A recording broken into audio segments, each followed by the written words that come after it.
Good day, viewers and my wonderful nursing students out there. I am all out again today to discuss with you the flow of blood round the heart. You can be asked in a vival exam and you are expected to practically point to each point on how the blood flows, and that is what I want to show you today, so that in your next practical exam you can win your examiner when it as regards to vival examination. As you've been earlier told that hearts, this is the anatomical model of the heart, and you are expected to position it this way to your examiner. It is a roughly cone-shaped hollow muscular organ, and in length it is about 10 centimeters, and it weighs like the owner's fist, in real time. So come with me as I show you the flow of blood through the... There are two main great veins in the body, which is the superior vena cava and the inferior vena cava.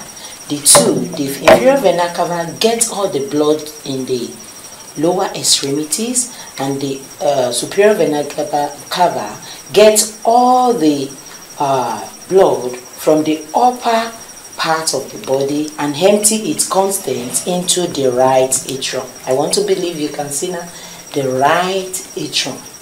Okay, from there the blood passes through the right atrioventricular valve. This is the right atrioventricular valve. It opens up.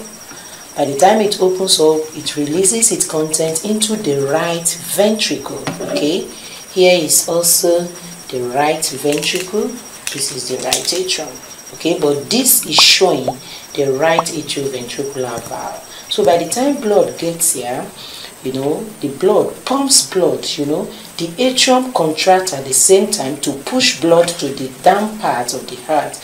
Okay, at the same time, the right and left ventricles also pump blood. As they pump blood, the blood inside the right ventricles pushes its content, can you see, this way, to the pulmonary trunk.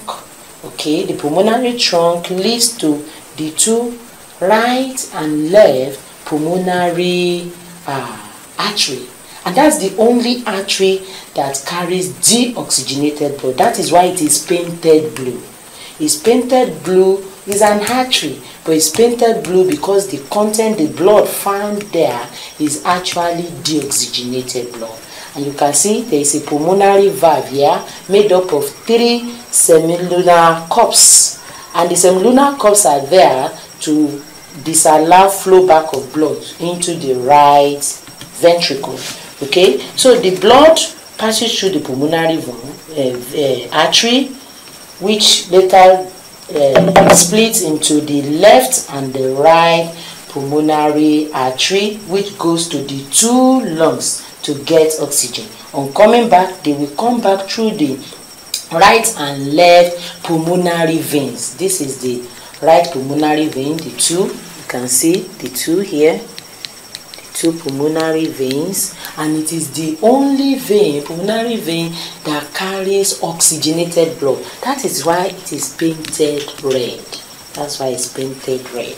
Okay, this is the left, the 2 left pulmonary veins. Okay, from there the blood from the lungs enter into the left atrium. Can you see at the upper part here? This is the left atrium. From the left atrium, it passes through the left atrioventricular valve, which allows the blood to come to the left ventricle. From the left ventricle, the blood contracts and releases its content. It pushes its content into the aorta, and you can see the aortic valve already here.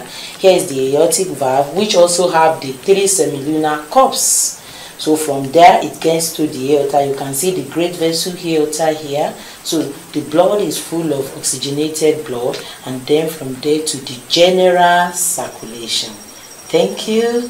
And I will also, I need to also emphasize here that the upper part of the heart, which is the right and the left atrium. They contract at the same time to push its contents, that is the blood, into the ventricles. The same way the ventricles contract at the same time, to push blood either into the pulmonary arteries, to get into the lungs or into the aorta to pump oxygenated blood around the body. Thank you. This is where I'm going to be stopping today. I hope to see you next time. Remember to subscribe to our channel to get more educative content. Bye-bye.